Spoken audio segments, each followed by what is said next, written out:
welcome back to my YouTube channel. After a 1 month of planning, nervous, endless excitement, finally the big day. ಬಂತು ನೋಡಿ. S, ಇದು ನನ್ನ engagement vlog. ನನ್ನ engagement ಹೇಗೆ ನಡೀತು, ಯಾವ ಥರ ಎಲ್ಲ ನಾವು ರಿಚುವಲ್ಸ್ನೆಲ್ಲ ಫಾಲೋ ಮಾಡಿದ್ವಿ ಅನ್ನೋದನ್ನು ನಾನು ಸಣ್ಣ ಕ್ಲಿಪ್ಸ್ನ ವಿಡಿಯೋ ಮಾಡ್ಕೊಂಡಿದ್ದೆ. ಅದನ್ನು ಈ ವ್ಲಾಗ್ ಮುಖಾಂತರ ನಿಮಗೆ ತೋರಿಸ್ಬೇಕು ಅಂತ ತುಂಬ ಇಷ್ಟಪಟ್ಟು ಈ ಒಂದು ವಿಡಿಯೋನ ಮಾಡ್ತಾಯಿದ್ದೀನಿ. ಐ ಹೋಪ್ ನಿಮ್ಮೆಲ್ಲರ ಸಪೋರ್ಟ್ ನನಗಿದೆ ಅಂತ ತಿಳ್ಕೊತೀನಿ. ಬಹಳ ದಿನ ಆಗಿತ್ತು ವಿಡಿಯೋ ಮಾಡಿ, ಸೊ ಹಾಗಾಗಿ ನಾನು ಎಂಗೇಜ್ಮೆಂಟ್ ವ್ಲಾಗಿಂದನೇ ಮತ್ತು ನಾನು ವಿಡಿಯೋನ ಹಾಕಬೇಕು ಯೂಟ್ಯೂಬ್ ಚಾನಲಲ್ಲಿ ಅಂತ ಹೇಳಿ ಸ್ಟಾರ್ಟ್ ಮಾಡಿದ್ದೀನಿ. ನಿಮ್ಮೆಲ್ಲರ ಸಪೋರ್ಟ್ ಇರುತ್ತೆ ಅಂತ ತಿಳ್ಕೊತಿದ್ದೀನಿ. ಇದು ನನ್ನ ಎಂಗೇಜ್ಮೆಂಟ್ನ ಹಿಂದಿನ ದಿನದ ವ್ಲಾಗ್. ಇದು ಆ್ಯಕ್ಚುಲಿ ಅವತ್ತು ನಮ್ಮ ಮನೆಯಲ್ಲಿ ಅರಶಿನ ಶಾಸ್ತ್ರನ ಮಾಡ್ತಾಯಿದ್ವಿ. ಹಾಗಾಗಿ ಏನೇನು ನಡೀತು ಎಂಗೇಜ್ಮೆಂಟಲ್ಲಾಗಿರ್ಬೋದು ಅಥವಾ ಅದರ ಹಿಂದಿನ ದಿನದ ಪ್ರಿಪ್ರೇಷನ್, ಇದೆಲ್ಲ ವೀಡಿಯೋ ಮಾಡೋಕ್ಕಾಗಿಲ್ಲ, ಸ್ವಲ್ಪ ಮಾಡಿದ್ದೀನಿ. ಏನಿದು ಅರಿಶಿಣದ ಶಾಸ್ತ್ರ ಅಂತ ಇದ್ದಾಳಲ್ಲ ಅಂತ ಯೋಚನೆ ಮಾಡ್ತಾಯಿದ್ದೀರಾ? ಆ್ಯಕ್ಚುಲಿ ನಮ್ಮ ಕಡೆಯೂ ಎಂಗೇಜ್ಮೆಂಟ್ಗೆ ಅರಿಶಿಣ ಶಾಸ್ತ್ರ ಮಾಡೋದಿಲ್ಲ. ಬಟ್ ನಾವು ಯಾಕೆ ಮಾಡಿದ್ವಿ ಅಂದರೆ, ನನ್ನ ಫಿಯಾನ್ಸಿ ಮನೆ ಕಡೆ ಈ ಒಂದು ಪದ್ಧತಿ ಇದೆ. ಎಂಗೇಜ್ಮೆಂಟಲ್ಲೂ ಕೂಡ ಈ ಒಂದು ಅರಿಶಿಣ ಶಾಸ್ತ್ರ ಮಾಡುವಂತಹ ರೂಢಿ ಇರೋದರಿಂದ, ಸೊ ಹಾಗಾಗಿ ನಾವು ಕೂಡ ಈ ಒಂದು ಶಾಸ್ತ್ರನ ಬಹಳ ಸಿಂಪಲ್ಲಾಗಿ ಮಿನಿಮಲ್ಲಾಗಿ ಮನೇಲಿ ಮಾಡಿದ್ವಿ. ಆ್ಯಂಡ್ ಈ ಒಂದು ಅರಿಶಿಣ ಶಾಸ್ತ್ರನ ನಾವು ಆ್ಯಕ್ಚುಲಾಗಿ ಮದುವೆಲಿ ಮಾಡ್ತೀವಿ ತುಂಬ ಗ್ರ್ಯಾಂಡಾಗಿ. ಅದು ಎಲ್ಲರೂ ಅರಿಶಿಣ ಹಚ್ಚಿ ಎಲ್ರಿಗೂ ನಾನು ಅರಿಶಿಣ ಹಚ್ಚಿ ಅದೆಲ್ಲ ತುಂಬ ಗ್ರ್ಯಾಂಡಾಗಿರುತ್ತೆ. ಬಟ್ ಈ ಒಂದು ಶಾಸ್ತ್ರ ತುಂಬ ಸಿಂಪಲ್ಲಾಗಿ ನಡೀತು. ಇದು ಎಂಗೇಜ್ಮೆಂಟ್ಗೆ ಜಾಸ್ತಿ ಗ್ರ್ಯಾಂಡಾಗಿ ಹಾಕಲಿಲ್ಲ.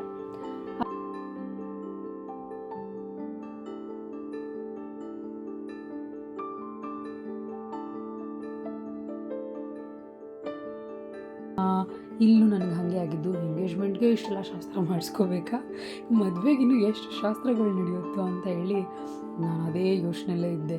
ಅದಕ್ಕೆ ನಮ್ಮ ಅಮ್ಮನಿಗೆ ಹೇಳ್ತಾಯಿದ್ದೆ, ಏನು ಇಷ್ಟೊಂದು ಶಾಸ್ತ್ರ ಮಾಡ್ತಾಯಿದ್ದೀರಾ ಅಂತ ಅಂದ್ಬಿಟ್ಟು. ಸುಮ್ಮನೆ ಸಿಂಪಲ್ಲಾಗಿ ಮಾಡ್ತೀವಿ ಅಂತ ಹೇಳ್ಬಿಟ್ಟು ಮಾಮೂಲಿ ಅರಿಶಿಣ ಶಾಸ್ತ್ರ ಹೆಂಗೆ ಮಾಡ್ತಾರೋ ಅದೇ ಥರನೇ ಮಾಡಿಬಿಟ್ರಿ ಅಂತ ಹೇಳ್ತಾ ಇದ್ದೆ. ಹಾಗೇನೇನೇ ವೀಡಿಯೋಸು, ರಾ ವೀಡಿಯೋ ಅವರೆಲ್ಲ ಮಾತಾಡಿರೋದು ಕೂಡ ರೆಕಾರ್ಡ್ ಆಗಿತ್ತು. ಅದನ್ನೆಲ್ಲ ಹಾಕ್ಬಿಡೋದು ಬಹಳ ಫನ್ನಿ ಮೂಮೆಂಟು. ಎಲ್ಲರೂ ನನ್ನ ರೇಗಿಸ್ತಾ ಇದ್ದರು, ಹಾಗೆಯೇ ಕಾಲು ಎಳಿತಿದ್ರು. ಹೀಗೆ ಏನಾದರೂ ಒಂದು ಚಿಕ್ಕ ಚಾಟು, ಹಾಗೆ ಕೆಲವೊಂದು ಇರುತ್ತಲ್ಲ ಎಲ್ಲರ ಮನೆಯಲ್ಲೂ ಗಾಸಿಪ್ಸ್, ಇದೆಲ್ಲ ನಡೀತಿತ್ತು.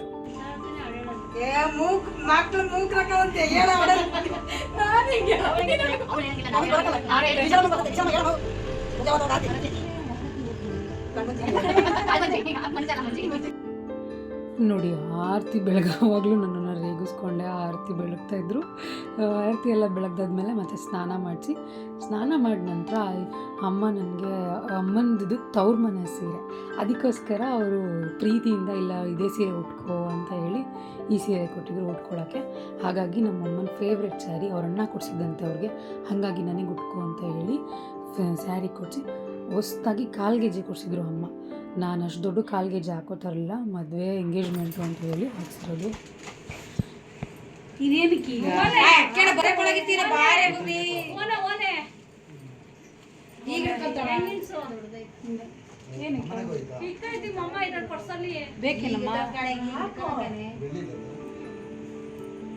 ನನಗೆ ಆ ಬಿಸಿ ನೀರೆಲ್ಲ ಹಾಕ್ಕೊಂಡು ಅರಿಶಿನ ಹಚ್ಚಿದ್ದಕ್ಕೆ ಸಾಕಾಗ್ಬಿಟ್ಟಿದ್ದು. ಅದಕ್ಕೆ ನಾನು ನಮ್ಮಮ್ಮನಿಗೆ ಸೀರೆ ಉಟ್ಕೊಂಡಿದ್ದೆಲ್ಲನೇ ಇದೆಲ್ಲ ಹಾಕೊಬೇಕಾ, ಮನೆಯಲ್ಲಿ ಬೆಳೆಯುತ್ತಂದ್ರೆ ವಸ್ತುಗಳ ಜವಾಬ್ದಾರಿಗಳು, ಚಿನ್ನದ ಒಡವೆ ಎಲ್ಲ ಹುಷಾರು, ಎಲ್ಲ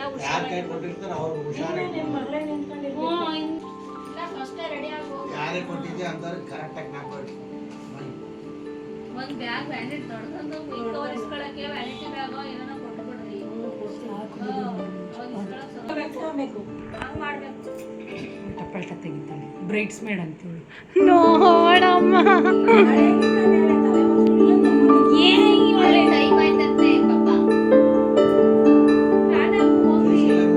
ಯಾವುದೇದು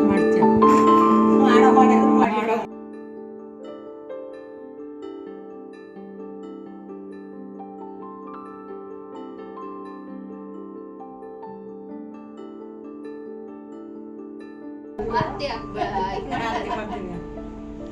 ಹಾಡು ಹೇಳ್ತೀವಿ.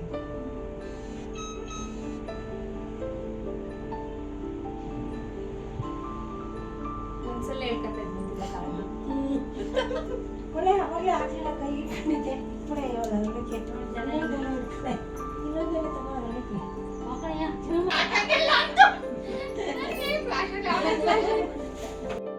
ಈ ಶಾಸ್ತ್ರಗಳೆಲ್ಲ ಆಗೋ ಅಷ್ಟೊತ್ತಿಗೆ 11 o'clock ಆಗೋಯಿತು. ಅಷ್ಟೊತ್ತಿಗೆ ಅಮೃತ ಕೂಡ ಮೆಹಂದಿ ಹಾಕೋಕ್ಕೆ ಬಂದು 11:30 ಹಿಂಗೆ ಈ ಒಂದು ಮೆಹಂದಿ ಶಾಸ್ತ್ರ ಸ್ಟಾರ್ಟ್ ಆಯಿತು. ಎಸ್, ಮೆಹಂದಿ ನಮ್ಮ ಎಂಗೇಜ್ಮೆಂಟ್ ಮೆಹಂದಿ. ನಂಗೆ ಮೆಹಂದಿ ಅಂದರೆ ತುಂಬ ಇಷ್ಟ. ನಾನು ಬೇರೆಯವ್ರ ಮೆಹಂದಿ ಹಾಕ್ತೀನಿ. ನಂಗೆ ಯಾವಾಗಲೂ ಆಸೆ ಆಗ್ತಾಯಿತ್ತು 2 ಕೈಗೂ ನಾನು ಮೆಹಂದಿ ಹಾಕ್ಕೋಬೇಕು ಅಂತ. ಬಟ್ ಅನ್ಫಾರ್ಚುನೇಟ್ಲಿ ಒಂದೇ ಕೈಗೆ ಹಾಕ್ಕೋತಾ ಇದ್ದೆ ನಾನು. ಇನ್ನೊಂದು ಕೈಗೆ ಯಾರು ಹಾಕೋಕ್ಕೆ ಇರಲಿಲ್ಲವಲ್ಲ, ಅದಕ್ಕೆ.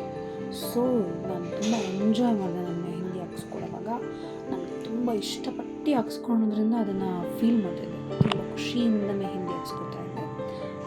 ಬೆಳಗ್ಗೆ 11:30ಗೆ ಸ್ಟಾರ್ಟ್ ಆಗಿದ್ದು 6ವರೆಗೂ, ಒಂದು 6.5 7 hours ಒಂದೇ ಕಡೆ ಕುತ್ಕೊಂಡು ನನ್ನ ಮೈಕೈ ಆದರೂ ಬಿಡಲಿಲ್ಲ. ಮೆಹಂದಿ ಹಾಕಿಸ್ಕೊಳ್ಳೋದೇ ಅಂತ ಹೇಳಿ ಹಾಕಿಸ್ಕೊಂಡು ಎಲ್ಲೂ ಒಂದು ಕಡೆ ನನ್ನನ್ನು ಮೆಹಂದಿ ಅಳಿಸ್ಕೊಳ್ದೆ ನನಗೆ ಎಷ್ಟು ನೀಟಾಗಿ ಇಟ್ಕೊಂಡಿದ್ದೆ ಗೊತ್ತಾ. ನಾನು ಬೇರೆಯವ್ರಿಗೆ ಮೆಹಂದಿ ಹಾಕೋವಾಗೆಲ್ಲ ಕಡೆ ಅಳಿಸೋಗ್ತಿತ್ತು, ಇದಾಗ್ತಿತ್ತು, ಅದೆಲ್ಲ ನೋಡಿದ್ನಲ್ಲ. ಸೊ ಅದಕ್ಕೆ ನಾನು ತುಂಬ ಕ್ಲೀನಾಗಿ ಇಟ್ಕೊಂಡಿದ್ದೆ. ಇದು ನನ್ನ ಮೆಹಂದಿಯ ಫೈನಲ್ ಲುಕ್. ಹೇಗಿದೆ ಕಮೆಂಟ್ ಮಾಡಿ. ಆ್ಯಂಡ್ ನಾನು ನೈಲ್ ಎಕ್ಸ್ಟೆನ್ಷನ್ ಕೂಡ ಮಾಡಿಸ್ಕೊಂಡೆ ಆಫ್ಟರ್ ನೆಕ್ಸ್ಟ್ ಡೇ. ಬಟ್ ಅದು ನಾನು ವೀಡಿಯೋ ಎಲ್ಲ ಮಾಡ್ಕೊಳಕ್ಕಾಗಲಿಲ್ಲ. ಎಸ್, ಇದು ಫೈನಲ್ ನನ್ನ ಒಂದು ಎಂಗೇಜ್ಮೆಂಟ್ ದಿನ. ಇದು ಬೆಳಗ್ಗೆನೇ ಹರಿಬೀರಿನಲ್ಲಿ ನಾನು ಚೌಟ್ರಿಗೆ ಹೋಗ್ತಾ ಇದ್ದಿದ್ದು. ಆಲ್ರೆಡಿ 8 o'clock ಆಗೋಗಿತ್ತು. 7:30ಗೆ ಬಂದು ಮೇಕಪ್ ಆರ್ಟಿಸ್ಟ್ ವೆಯ್ಟ್ ಮಾಡ್ತಾಯಿದ್ರು. ಇದು ನನ್ನ ಫೈನಲ್ ಲುಕ್. ಪಾಪ ಅಲ್ಲಿ ಹೋಗ್ತಾ ಇದ್ದಂಗೆ ಮೇಕಪ್ ಆರ್ಟಿಸ್ಟ್ ನನಗೆ ಅವರು ಬಂದು ಒಂದು 1 hour ಆಗಿತ್ತು ಅನಿಸುತ್ತೆ. ಹೋಗ್ತಿದ್ದಂಗೆ ನನಗೆ ಮೇಕಪ್ ಮಾಡೋಕ್ಕೆ ಸ್ಟಾರ್ಟ್ ಮಾಡಿದ್ರು. ತುಂಬ ಚೆನ್ನಾಗಿ ಮಾಡಿಕೊಟ್ರು. ನಾನು ತುಂಬ ಸಿಂಪಲ್ಲಾಗಿ ನನಗೆ ನ್ಯಾಚುರಲ್ ಲುಕ್ಕಾಗಿ ಕಾಣಬೇಕು ಅಂತ ಹೇಳಿದೆ. ಅದೇ ಥರನೇ ನನಗೆ ತುಂಬ ಚೆನ್ನಾಗಿ ಮೇಕಪ್ ಮಾಡಿಕೊಟ್ಟಿದ್ರು. ಹೇರ್ ಸ್ಟೈಲಿಸ್ಟ್ ಕೂಡ ಅಷ್ಟೇ ತುಂಬ ಚೆನ್ನಾಗಿ ಹೇರ್ ಸ್ಟೈಲ್ ಮಾಡಿಕೊಟ್ಟಿದ್ರು. ನಂಗೆ ತುಂಬ ಇಷ್ಟ ಆಯಿತು. ನಾನು ಇದೇ ಥರನೇ ಹೇರ್ ಸ್ಟೈಲ್ ಬೇಕು ಅಂತ ಹೇಳಿ ಆ್ಯಕ್ಚುಲಿ ನನ್ನ ಫಿಯಾನ್ಸಿ ಈ ಹೇರ್ ಸ್ಟೈಲ್ನ ನಾನು 2 ಪಿಕ್ ಕಳಿಸಿದ್ದೆ ಯಾವ್ದು ಚೆನ್ನಾಗಿದೆ ಅಂತ.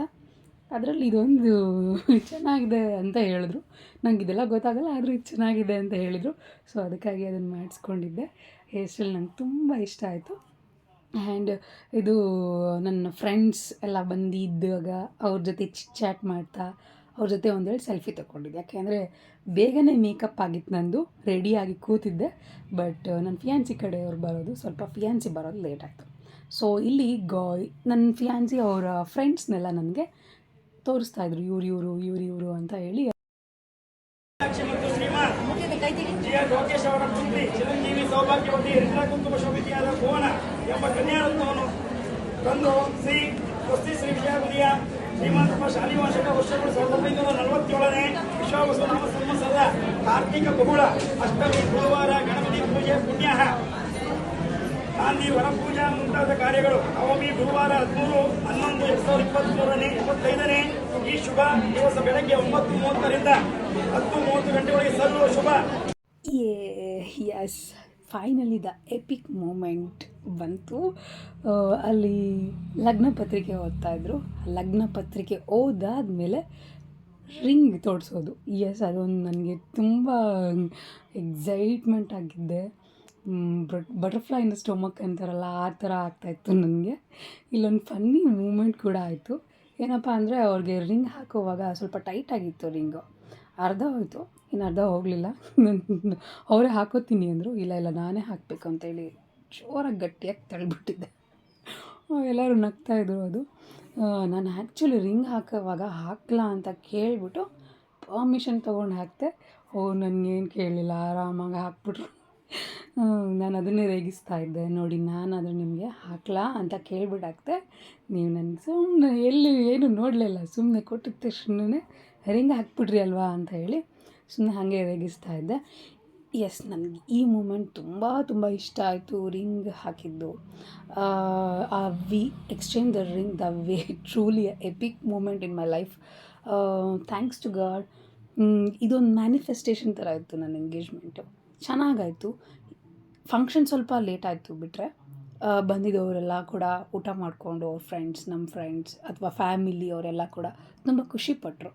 ಆ್ಯಂಡ್ ನಂದಿದು ಫಸ್ಟ್ ಸ್ಯಾರಿ ಲುಕ್ಕು ಹೇಗಿದೆ ಅಂತ ಕಮೆಂಟ್ ಮಾಡಿ. ಈ ಸ್ಯಾರಿನ ನಾನು ಎಂಗೇಜ್ಮೆಂಟ್ಗೆ ಅಂತ ತೊಗೊಂಡಿದ್ದಲ್ಲ, ಯಾವಾಗಲೂ ಒಂದು ಫಂಕ್ಷನಲ್ಲಿ ತೊಗೊಂಡಿದ್ದೆ, ಹಬ್ಬಕ್ಕೆ ಅಂತ ತೊಗೊಂಡಿದ್ದೆ ಆ್ಯಕ್ಚುಲಿ. ಇದೇ ಇತ್ತಲ್ಲ ಅಂತೇಳಿ ಮತ್ತೆ ನಾನು ಪರ್ಚೇಸ್ ಮಾಡಲಿಲ್ಲ. ನನಗೆ ಈ ಸ್ಯಾರಿ ತುಂಬ ಇಷ್ಟ ಆಗಿ ತೊಗೊಂಡಿದ್ದಿದ್ದು ಸ್ಯಾರಿ, ಹಾಗಾಗಿ ಇದನ್ನೇ ನಾನು ಫಸ್ಟ್ ಸ್ಯಾರಿಯಾಗಿ ವೇರ್ ಮಾಡಿದೆ. ಆ್ಯಂಡ್ ಸೆಕೆಂಡ್ ಸ್ಯಾರಿ ಅವ್ರ ಮನೆ ನನ್ನ ಫಿಯಾನ್ಸಿ ಮನೇಲಿ ಕೊಟ್ಟಿದ್ದು. ಈ ಸ್ಯಾರಿ ಕೂಡ ಪರ್ಪಲ್ ವಿತ್ ಗೋಲ್ಡ್ ತುಂಬ ಚೆನ್ನಾಗಿತ್ತು. ಬಟ್ ನನಗೆ ಈ ಬ್ಲೌಸ್ನ ಸ್ವಲ್ಪ ನನ್ನ ಟೈಲರು ಹಾಳು ಮಾಡಿಬಿಟ್ಟಿದ್ರು. ನನ್ನ ಫಸ್ಟ್ ಸ್ಯಾರಿ ಬ್ಲೌಸ್ನ ಐರಾ ಬುಟಿಕಲ್ಲಿ ಹೊಲ್ಸಿದ್ದು, ತುಂಬ ಚೆನ್ನಾಗಿ ಹೊಲ್ದಿಲ್ಲದೇ ಅದು ನನ್ನ ಕಝಿನ್ದು ಬುಟಿಕ್ಕು, ತುಂಬ ಚೆನ್ನಾಗಿ ಹೊಲಿದ್ರು. 2 ಲುಕ್ಕು ಕೂಡ ನಂಗೆ ಇಷ್ಟ ಆಯಿತು. ನಿಮಗೂ ಕೂಡ ಇಷ್ಟ ಆಗಿದ್ರೆ ಕಮೆಂಟ್ ಮಾಡಿ ಯಾವ ಲುಕ್ ನಿಮಗೆ ಇಷ್ಟ ಆಯಿತು ಅಂತ. ಹಾಗೆಯೇ ನನ್ನ ಚಾನಲ್ನ ಲೈಕ್ ಮಾಡಿ, ಶೇರ್ ಮಾಡಿ, ಹಾಗೆಯೇ ಸಬ್ಸ್ಕ್ರೈಬ್ ಮಾಡಿ. Okay, thank you for watching.